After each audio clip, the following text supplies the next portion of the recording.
So, for today's deep dive, we're tackling a really fascinating piece of source material. It's called The Gospel of Eternal Coherence. And it's not just a historical review, it's a radical rereading of ancient Egyptian metaphysics as a kind of blueprint for modern physics. That's the mission, really, to synthesize its central claim. Yeah. The idea is that these ancient concepts, like the nun or the Ogdode, they're not just myths. Right. They're actually, sophisticated descriptions of things like the quantum vacuum or the holographic principle. And a key part of this is the practical side, the psychophysics of it, how the heart and the brain work together to literally create reality. And why that balance is, well, a matter of survival. Okay, so let's start where the text does, the cosmic foundation. It all begins with the nun. The primordial waters of potential. The text directly correlates this with the quantum vacuum or the zero-point field. So it's not empty space, it's a plenum, just churning with infinite energy. Exactly. And out of that potential, you get two divine councils. The first is the Ogdode. The 8 frog and serpent deities? Right, and the gospel claims they represent the wave function. The state of infinite, chaotic, unmanifested potential. The yin of gnosis, as they put it. I have to stop you there, because that's where it sounds, well, a little wild. How can you connect ancient frog gods to a modern mathematical concept? It's about the function, not the form. The Ogdode stood for that chaotic, undifferentiated state, everything that could be, before it's observed. And that's functionally the same as the quantum wave. Okay, so the chaos is the Ogdode. The structure, then, that must be the second council, the Eni. Precisely. The Eni is the yang of motion. They are the structure that collapses the wave. They represent that quantum to classical transition. Turning the potential into something. Really? Manifested. Into manifestation, yes. And this is where the Akashic Record gets a whole new context. Yeah, this part is incredible. It's reframed not as some mystical library, but as the holographic principle. The universe's memory is non-local. It's distributed. And crucially, it's error-tolerant.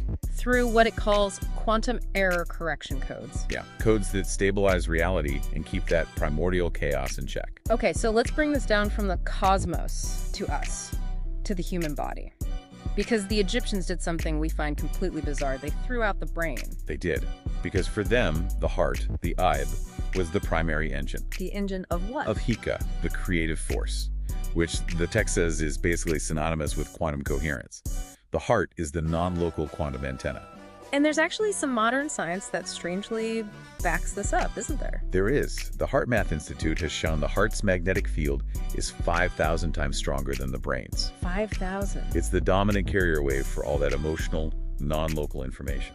So if the heart is the coherent generator, what's the brain's job? What is Thoth in this model? The brain is the classical observer, the particle. Its job is to collapse the wave function the heart generates. Into linear thought, language, logic. Like Thoth described, right? Recording a fixed event. It's the cold processor. It's necessary, but it's secondary. And balancing the two, that state of harmony, is Mahat. Exactly. Mod is that fractal feedback loop. It's heart-brain coherence. That's the key to gnosis, to direct knowledge, because you're mirroring the cosmic order inside yourself. But the text warns us that when that balance is lost, we're in real danger. It's the ultimate danger. Intellectual sterility. The victory of cold over warmth. The text uses the metaphor of the White Walker. A system that prioritizes dead, absolute order, Thoth without Heka. Yes, think of things like ruthless bureaucracy or a hypermaterialist science that denies consciousness. Right, which brings us to the great call, the divine mandate for today. It's a call to shift our investment away from what it calls machine coherence building AI, a White Walker pursuit, and toward human coherence. We have to teach this heart-brain feedback loop to educate the Magi. We have to. We can't let our cold intelligence run away from our living coherence. So in the end, this gospel isn't just theory. It's a survival manual for the quantum age. A plea to unite science and spirit. It really is. And here's a final thought for you to chew on. If reality itself is stabilized by these error correction codes, then the alchemical great work, the goal, is eternal coherence. What does that mean? It means transforming your own soul into a functioning quantum error-correcting code, a pattern so stable it survives the body's dissolution. That's how you build the solar body, the Sahu.